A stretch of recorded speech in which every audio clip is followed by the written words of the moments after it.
Non-Monogamy Help is a podcast where your questions about open, non-monogamous or polyamorous relationships are answered. Our host, Lola Phoenix, will consult a licensed therapist with over a decade of experience to address your problems. Names and locations have been changed or censored to keep your questions anonymous. You're listening to Non-Monogamy Help, the podcast.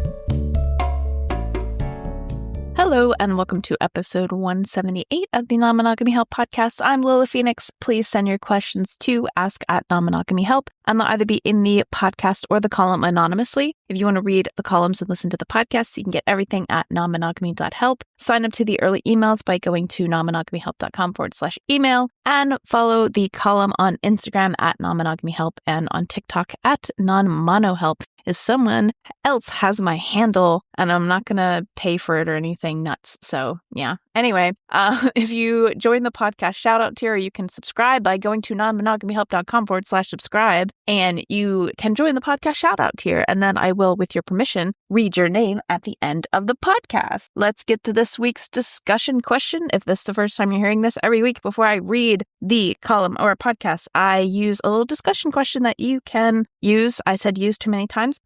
To get to know your friends, family members, or anyone else. I guess not family members, but whatever. It's your life. You do what you want. And then I answer it myself to give you a little bit of context because I'm a blabbermouth. This week's card is an Otter Being polyamory conversation card, and they're really cool little conversation cards that are polyamory themed, so maybe these aren't for your family. I don't know. Hey, you do what you want, and you can use them. They have specific questions about you could take all the sexuality ones out if you want to. Anyway, I'm just making this a weird thing about family, and I don't have to, but you can get the cards by going to nonmonogamyhelp.com/cards. So let's get to one of these cards. This is a good one. How much time would you ideally like to spend with your partners? This is very interesting because I kind of started out being like really wanting the whole anchor partner thing, like really wanting to have a live-in partner, really wanting, it was like kind of a cool idea if I could live with more than one partner because I was tired. Not to say that I don't get tired now, but I mean, combination of like my disability and like the medications that I take for my disability and like my energy levels, I was just like, oh, I can't imagine like having more than one partner. So I just had that as like my ideal for a while. And now that I think about it, I'm not quite sure why I had that as my ideal. I think I just assumed that I couldn't do anything but that because of my disability. And now I'm definitely a lot more solo focused. I'm definitely a lot more like not wanting to cohabitate anymore, like ever with anybody if I could ever avoid it ever again. And also, I think I don't have a hard and fast rule of how much time that I'd ideally like to spend with a partner. I think like my training is really important to me. Like I'm an amateur strongman athlete, so I need my strongman time. That's important. Can't be impending on my strongman time. That's a non-negotiable for anyone. And then like I think I would definitely like my own personal time and my own personal space and things like that. But I think I would be kind of flexible and I'd want to see how that fits in with somebody else's life. I don't think it would work for me if they wanted me to be like their quote unquote primary, or if they saw me as a like primary source of like emotional comfort or anything like that. Like I just don't think that I would want to spend like every waking moment with them or like every night. I think now I could go for once a week. Like that would be cool. I'd be cool with that. Yeah. Or like, I like having dates. Like I have like with my friends and with like I have a standing call with one of my best friends who lives in Greece. I have friends that I like. I wish we had standing calls, but they just don't really like that sort of stuff. But we like exchange messages back and forth. Like one of my friends, we have like WhatsApp messages we exchange back and forth. I have friends that I like physically go to their house and stay over the night. And then sometimes we just like watch a movie together over the internet. So like I like standing. I love a scheduled time. Like I definitely like that. But I think I'm super flexible. Anyway, I've whinged on and long enough. Like I'm not whinging, but like anyway. Okay, the question is, how much time would you ideally like to spend with your partners? Let's get to this week's question.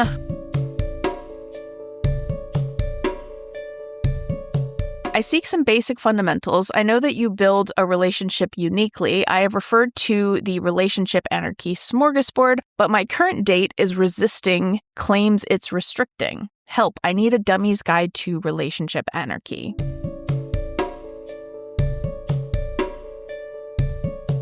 Before we get to this week's answer, I'm going to quickly plug this episode's sponsor, BetterHelp. Quite often in a lot of my columns and podcasts, I encourage people to seek a polyamory-friendly therapist. And for a lot of people, finding this therapist locally who knows anything about polyamory might be impossible or out of their budget. BetterHelp allows you to find therapists online that you can send messages to at any time of day, and they do offer some financial aid and some insurance coverage, potentially. So you can get 10% off your first month by using the promo code Non-Monogamy Help at checkout. And it also helps me out. You can go to betterhelp.com/non-monogamy help. Let's get to this week's answer.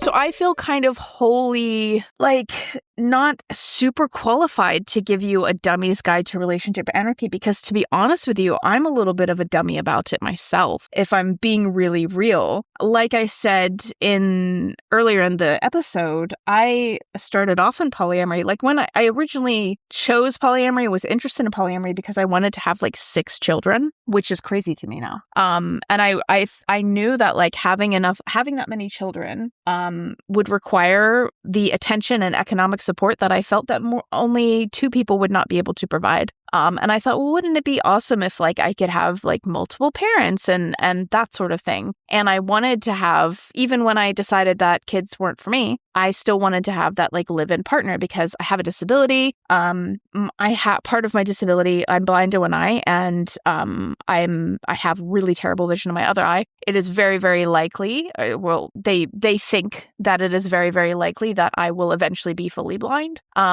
But it's not for sure. It's my vision has kind of stayed in the same place for quite a while. It dipped really badly when I was 8, and they were like, shit's getting real. You're going blind now. And they really thought that I was going blind, which was fun to experience as an 8-year-old. But I've always thought there may be a serious reality that I may be blind and I may need support. And I felt like it was a better idea for me to seek that support from a partner, to have a partner live with me for that reason, because I would need help. Now I don't feel that way necessarily. Not only has my vision not really changed for a very, very long time, it's still pretty, it's not, I have really thick glasses, Coke bottle glasses, but it's not had any major dips. And I mean, it could, but I feel definitely way more confident in myself to handle and take care of myself and deal with all the things that I need to deal with. And there might be a situation where I still do need assistance and help, but I can manage that myself. I don't want to rely on my romantic partners for something like that. So I say I am more of a relationship anarchist now, especially because I don't want to prioritize romantic relationships over friendships. And I don't like this idea that we have in society that romantic relationships are automatically more important. And it's not really in line with my values as a person to operate that way. So yeah, that's the reason that I've decided. But I originally was very against relationship anarchy. And that was because I met a lot of people who practiced it, who basically just said that they were relationship anarchists as a way to get out of any emotional responsibility of any relationship whatsoever and to avoid actually planning anything. It was so frustrating for me. So I think I just found the concept really, really annoying because I also felt like we do prioritize relationships. It makes sense to, if you have one spare evening and you have, someone that you've known for 10 years and you just met somebody else, it makes sense that, if someone you've known for 10 years needs your help, that you might help them instead of, prioritizing someone you just met. I didn't really get it, to be frank. I didn't really get it. So I am kind of still also new at this and still also trying to unlearn the things that I've learned about relationship anarchy, which you might have heard, actually. If I was just speaking with someone the other day about the sort of hierarchy in polyamory that no one talks about in terms of assuming that all relationships are going to be sexual and what being on the asexual spectrum or being demisexual has to do, how that sort of hierarchy affects the way that you do relationships especially within polyamorous contexts. And I was reading through something that I wrote about it, and I was really critical of relationship anarchy in that column. So even in earlier columns that you go back and I bet if you search for relationship anarchy on my website and found found some of my older columns and podcasts, you would have probably heard me be super critical about it because that's how I felt. But what I wanted to address, and the reason why I decided to answer this question instead of just sending you an email back going like, dude, I'm still new to this as well. Like, because I read Andy Nordgren's, if you look up Relationship Anarchy, Andy Nordgren, as far as I'm aware, Andy Nordgren is the person who came up with that concept and came up with the words relationship anarchy. Well, not the original words, but like put them together and formed a concept. Andy Nordgren didn't invent the words relationship and anarchy, but you know what I mean. I think if I remember correctly, they are the source of, I know that there's been a lot of stuff going around about how relationship anarchy is practiced way into the past in other cultures. And like that may be the case. I don't know the history of like all of human sexuality, but I know that the actual term relationship anarchy, as far as I'm aware, was coined by Andy Nordgren. And they have a relationship anarchy manifesto that you can read, and I checked that out. But the reason why, as I was saying, the reason why I answered your question and decided to do a podcast about it is the specific thing that you talked about. My current date is resisting claims that it's restricting. And the thing of it is I think that it's important to remember, like, I haven't necessarily looked up the relationship anarchy smorgasbord, right? But I think it's relationship smorgasbord. You know what? I could actually look it up in 1 second. Hold on. Let me give a pause to look this up. I actually have seen this before. Okay, this is actually from multiple people, but it's being shared by my friend Laura from Ready for Polyamory. I mean, I think that sometimes I find that when you're kind of, and maybe your partner, I don't know if your partner is neurospicy at all, but I sometimes find like when I go into the grocery store, for example, and I see like there's 300 different kinds of cereal, I'm kind of overwhelmed with choice. And I kind of am like, oh my God, like, I don't even know what all to, like, it's too much at one time to process. I could very easily see this type of thing, especially like the more you try to like put shit in boxes, the more that I think you realize how silly the boxes are. Like it's actually quite hard. Humans, I feel like we really want to put stuff in boxes, and we like to label stuff, and we like to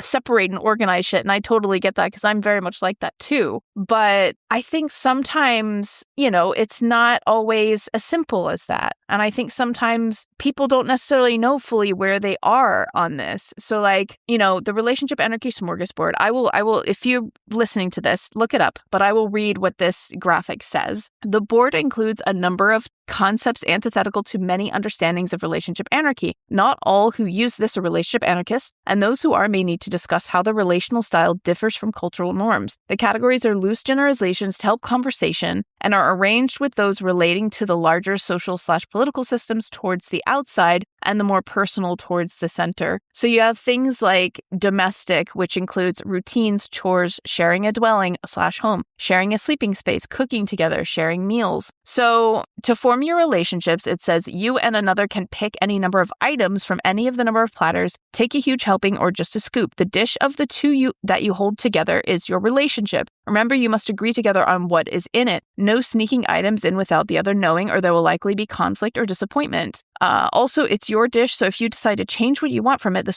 from the smorgasbord later, that's cool. So I feel like sometimes people are a little bit, the reason why I think people fall on cultural scripts sometimes is because it's kind of easy. Like you don't really have to think about it. And when you're actually presented with like all this choice, I could very easily see somebody saying like, oh, I feel like I'm being made to decide on everything right now. Do you know what I mean? Like if we think about like an actual like buffet, do you know what I mean? We don't pick everything that we want to eat at the buffet all at once. Like we kind of think about how we feel and we kind of go along and, oh, maybe I want a bit of this, maybe a bit of that, or I change my mind, I put it back. So maybe like what your partner is responding to is the sort of feeling that they have to decide on everything right now. And maybe what you should do to reframe this is be like, why don't we think about, instead of trying to pick one together, why don't each of you kind of go off on your own and think about the things that you want in your relationship with each other first, without trying to mutually decide on everything. and then bring it together and then, see if there are things that align. And then you can decide, that's when you can collaborate. Because maybe it's just that they feel a little overwhelmed by having to pick from all these things right now. And it could also be, if I'm going to take a less than generous interpretation, that maybe your partner doesn't want to have any responsibility for anything. I mean, there are people out there who are like that. Like, there's a whole situationship thing that happens. I do think that sometimes people like things to be exciting and to discover things, and that's fine. But I also think sometimes people just don't want to have to be called upon, and they don't want to have to commit to anything. So they kind of use the casual thing, like, oh, let's not decide anything. Let's not label it. Let's not do it, because they don't want to have to. Because if they label it, then labels come with like responsibilities, right? So, it could be either way. I'm not going to say like that I necessarily know what's going on in your partner's head, but I can absolutely understand looking at this and be like, oh my God, there's so much here that like I don't fully know about. Like maybe your partner, like genuinely, maybe your partner doesn't know if they want to share a dwelling with you. I mean, I don't know how long you've been together, but like I certainly wouldn't be able, I know that I definitely don't, but like I wouldn't be able to decide right away if I was interested in, I don't know. I'm trying to look at this and see if there's an example on this. I feel like there might be a better way to go about this. I feel like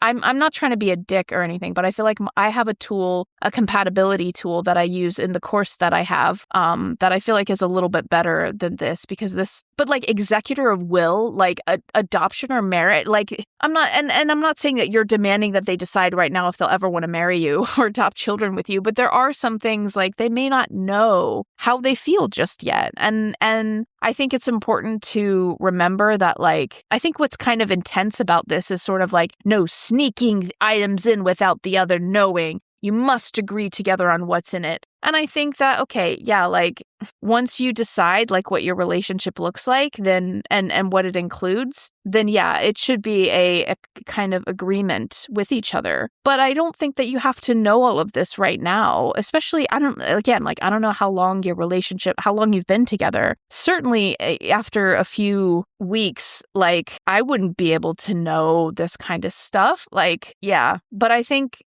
some of this stuff comes in time. Like somebody that I've been dating like a few weeks, I wouldn't necessarily rely on in an emergency in the same way that I would a friend, but that might come eventually within time. So I think it's worth like reapproaching them and saying like, look, I'm not expecting you to like decide on everything, but it would be good to know like what kind of a relationship do you want? Like what is the thing that I always say is like, what is your ideal? Like what is your polyamory ideal? Because I feel like we talk about and we think about our monogamy ideal all the time growing up and like constantly, like especially if you're socialized as a woman and you play that like MASH game, like we're always encouraged to really think about like what we really want in monogamy, and then we kind of jump into polyamory without having this kind of imaginative, thoughtful phase of brainstorming about like what it is that we want. And so we kind of are doing it really fast. And I think sometimes that is a little overwhelming. So like maybe reapproach this list of, and like take it one circle at a time and be like, do we know right now if this is something that we want, or is this something that maybe we decide on later or we come back to in a few weeks? Because sometimes I do think polyamorous people, we can be a little like process heavy. We can be a little meeting heavy. We can be a little like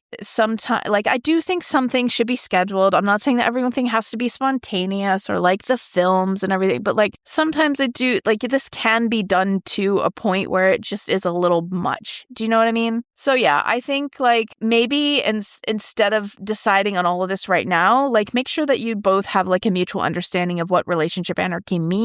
Make sure that you both like talk about your polyam ideal, because I think that applies regardless of whether you're a relationship anarchist or not. Think about like, okay, what is your ideal in terms of our relationship? Like if you can see our relationship 2 weeks from now, 2 months from now, 2 years from now, what would that look like in your ideal world? Like if everything went perfectly exactly how you want it, and then compare and contrast and see if you're compatible or not. Because two people could both be relationship anarchists and still not be compatible in terms of what they want or what they need out of a relationship. So maybe approach it that way instead, because I don't think that you necessarily need a dummy's guide to relationship anarchy. I just think that you need to be on the same page when it comes to what you both mean by relationship relationship anarchy and what you both want, because you both could be like I said, you both could be on the same page with regards to like what you want out of relationship anarchy, but you may not have the same needs or wants out of this relationship. And that's what's actually way more important to discuss. So yeah, I hope that helps, and good luck.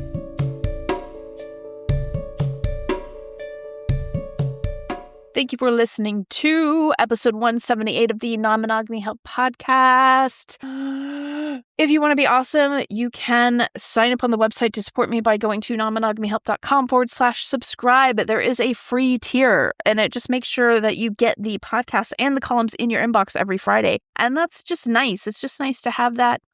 You can also be a podcast shout-out supporter. And I will ask your permission before reading your name on the podcast. So I'm not going to like just suddenly do it. And you can say, I just want to support, but I don't necessarily want my name read out. And that's absolutely fine. Current podcast shout-out supporters are Ermi, Mike Kander, Matios Caden, and Claire Nilo. If for whatever reason you can't support economically, because I totally understand, there are some things you can do to help support the podcast. Please, like I said, sign up on the free tier. There is also like an email I send out on Wednesdays, so you get everything a little bit earlier. And I also send out coupons and stuff and like early access stuff to the email list that's at nonmonogamyhelp.com/email. I know it's confusing, but I got like the subscribe function on my website a little bit later on. Anyway, you can do that as well. Instead of signing up on the free tier on the website, you can take a screenshot of the podcast, share it on your stories, and tag the podcast on Instagram. And I will be glad to be like, oh my God, thank you so much. I appreciate it.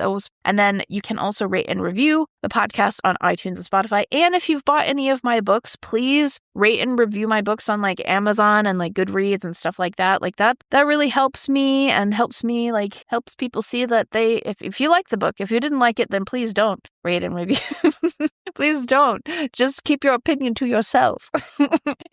Anyway, that's great. All right, that's all for this week. You'll get a new column next Friday and another podcast episode in a fortnight. Thank you again for listening.